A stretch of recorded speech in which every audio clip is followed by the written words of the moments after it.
Good day to everyone. I'm Monica Bontigao from BEd 2F, the reporter for today, and I'll discuss land pollution, air pollution, and water pollution. I will discuss first the land pollution.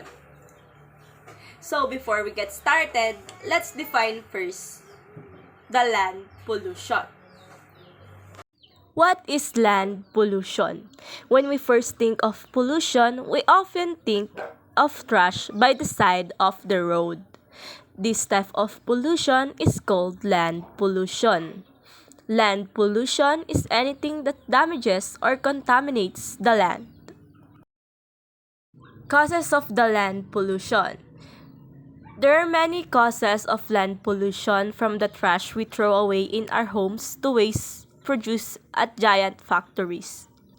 Sometimes, chemicals from the trash can contaminate the soil and eventually the groundwater we need for drinking. Garbages. The average person in the United States produces around 4.5 pounds of trash every day. That's a lot of trash. Some of this trash get recycled, but much if it ends up in a landfill or on the ground. Mining. Mining can directly destroy the land, producing large holes in the ground and causing erosion. It can also release toxic chemicals into the air and soil. Farming. We all need farms to eat, but agriculture has destroyed many ecosystems and animals' habitats. Farming also produces a lot of pollution in the air, of chemicals such as pesticides and herbicides. Animal waste from livestock can also pollute the soil and eventually the water supply. Factories. Many factories produce a significant amount of garbage and waste. Some of this waste is the form of damaging chemicals. There are regulations in some countries to prevent harmful chemicals from getting dumped directly onto the land, but this is not the case in many countries.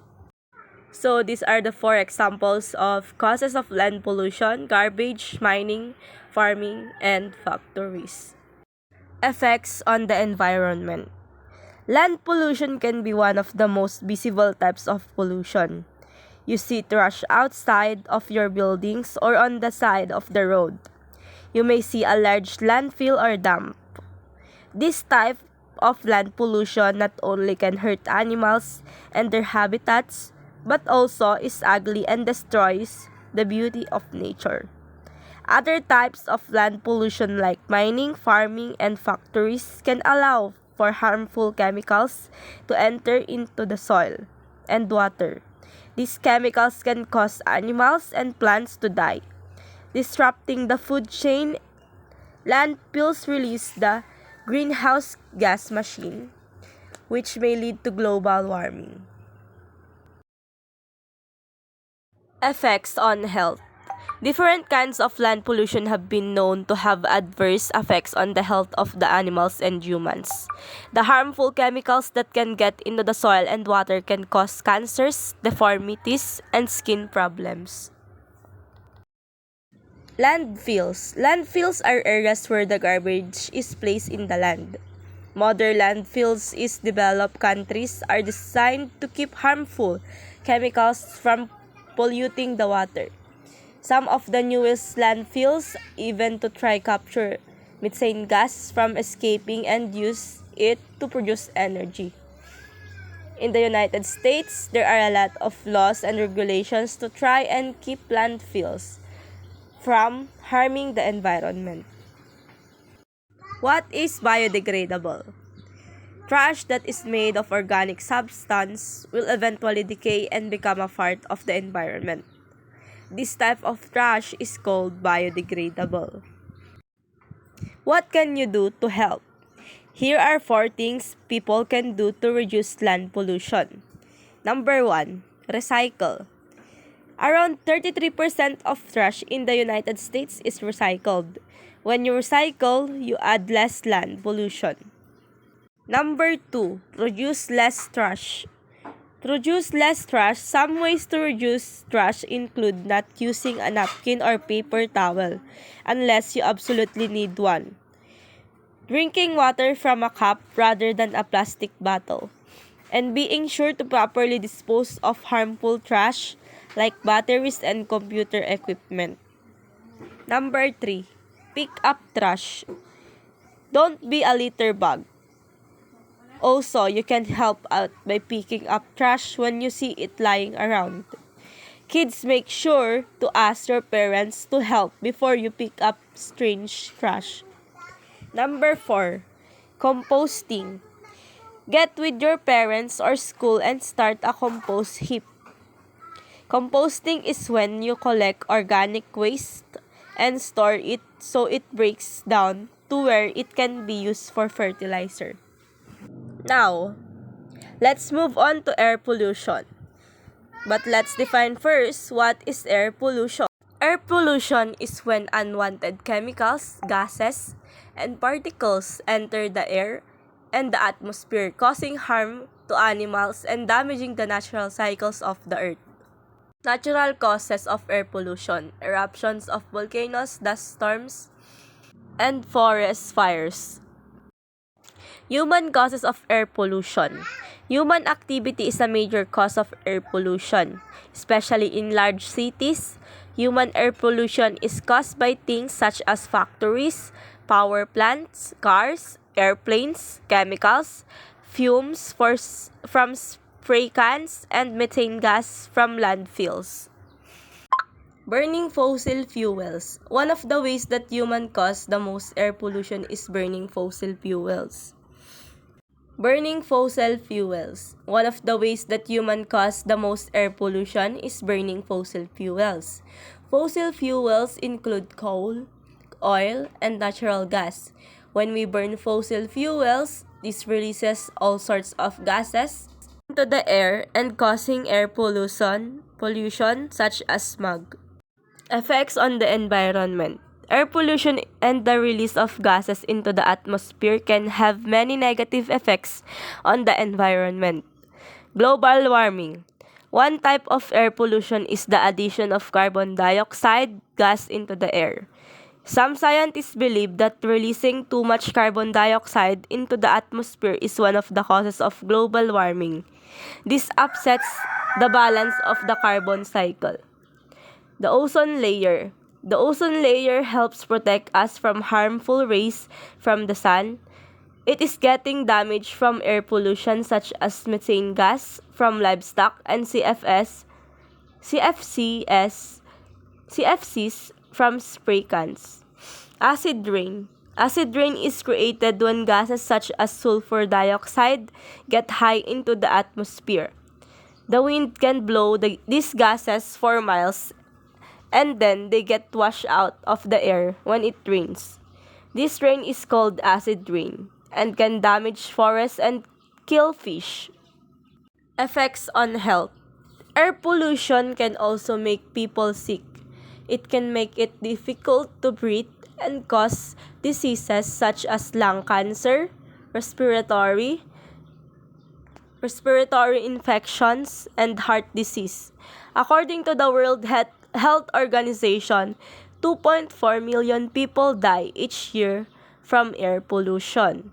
Air pollution can be especially dangerous to children living in a big cities with bad smog. Air Quality Index.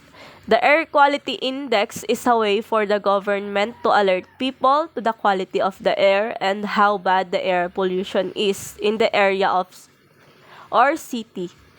They use colors to help you determine if you should go outside.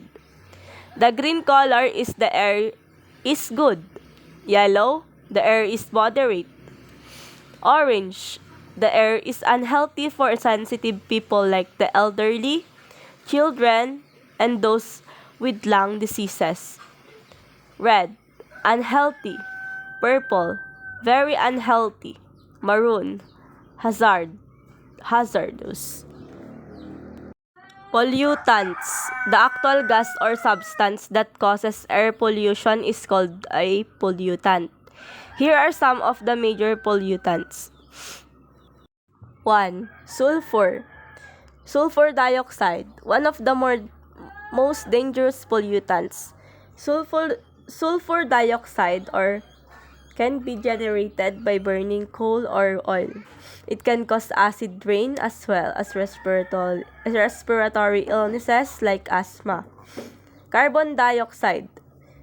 Humans and animals breathe out carbon dioxide. It also releases when fuels are burned. Carbon dioxide is a greenhouse gas. Carbon monoxide. This gas is very dangerous. It is odorless and is produced by cars. You can die if you breathe too much of this gas.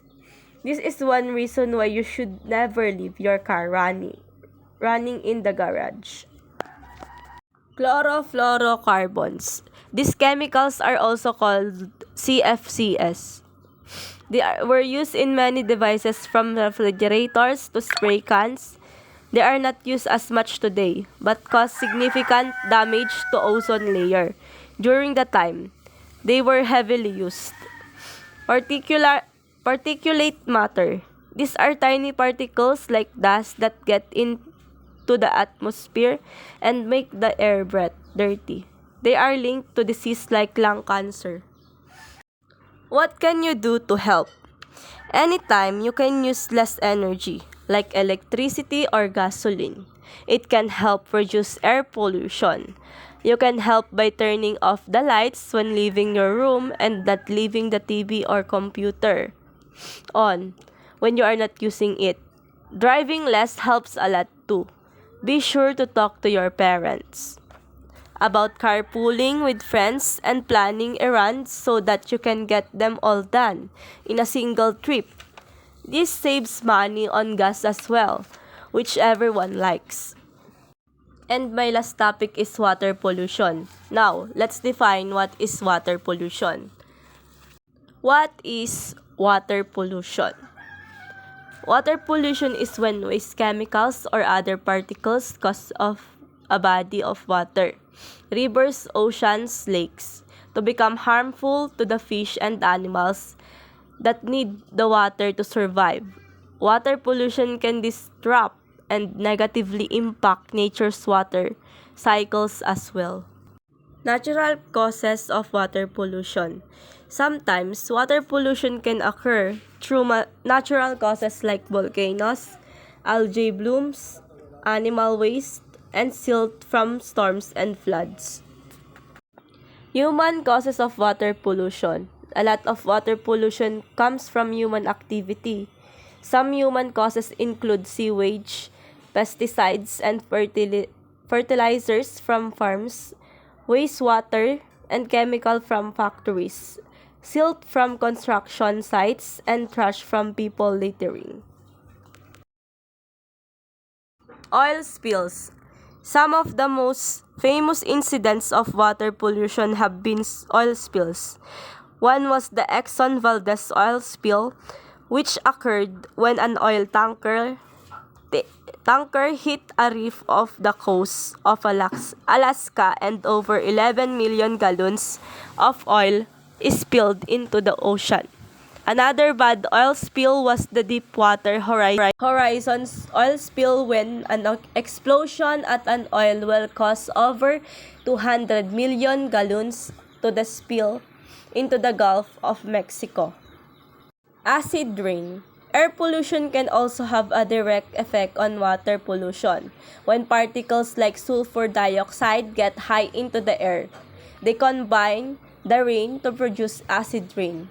Acid rain can turn lakes acidic, killing fishes and other animals. Effects on the environment. Water pollution can have disastrous effect on the environment. Pollution in the water can reach a point where there isn't enough oxygen in the water for the fish to breathe. The fish can actually suffocate. Sometimes, pollution affects the entire food chain. Small fishes absorb pollutants such as chemicals into their bodies. Then bigger fishes eat the smaller fishes and get pollutants too. Birds or other animals may cut the bigger fishes and be harmed by the pollutants. One example of this was the use of the insecticides or bug killer. When birds of prey ate fishes that were infected with it, they would lay eggs with thin shells. The population of birds and of prey began to drop until DDT was banished. Sewage can also cause major problems in river. Bacteria in the water will use oxygen to break down the sewage. If there is too much sewage, the bacteria could use up so much oxygen that there won't be enough left for the fish. Water pollution from major events like acid rain or oil spills can completely destroy marine habitats. Effects on health. One of the most precious and important commodities for life on the planet Earth is clean water. For over 1 billion people on the planet, clean water is nearly impossible to get. Dirty polluted water can make them sick and is especially though on young children. Some bacteria and pathogens in water can make people so sick they can die. Types of water pollutants. There are many sources of water pollution. There are a few of the major causes. Sewage. Every 2 days, sewage is flushed directly into streams and rivers in many areas around the world. Sewage can introduce harmful bacteria that can make people and animals very sick. Farm animal waste. Waste from large herds of farm animals such as pigs and cows can get into the water supply from the runoff of rain and large storms. Pesticides and herbicides. Pesticides are often sprayed on crops to kill bugs, and herbicides are sprayed to kill weeds. These strong chemicals can get into the water through runoff of rainstorms. They can also contaminate rivers and lakes through the accidental spills. Construction, floods, and storms. Silt from construction, earthquakes, floods, and storms can lower the oxygen content in the water and suffocate fish. Factories. Factories often use a lot of water to process chemicals, keep engines cool, and for washing things away. The use of wastewater is sometimes dumped into rivers or the ocean. It can be full of pollutants. What can I do to help? First one, save water. Fresh and clean water is precious resource. Don't waste it. Take shorter showers. Ask your parents not to water the lawn. Make sure the toilet isn't running and don't leave the faucet running. Don't use weed killer. Ask your parents if you can pull the weeds in the yard so they don't need to use weed killer. An herbicide. Scrape. Scrape your plate clean into the trash and don't put grease into the kitchen drain. Trash. Always pick up your trash, especially when at the beach, lake, or river. That's all. Thank you and God bless us all.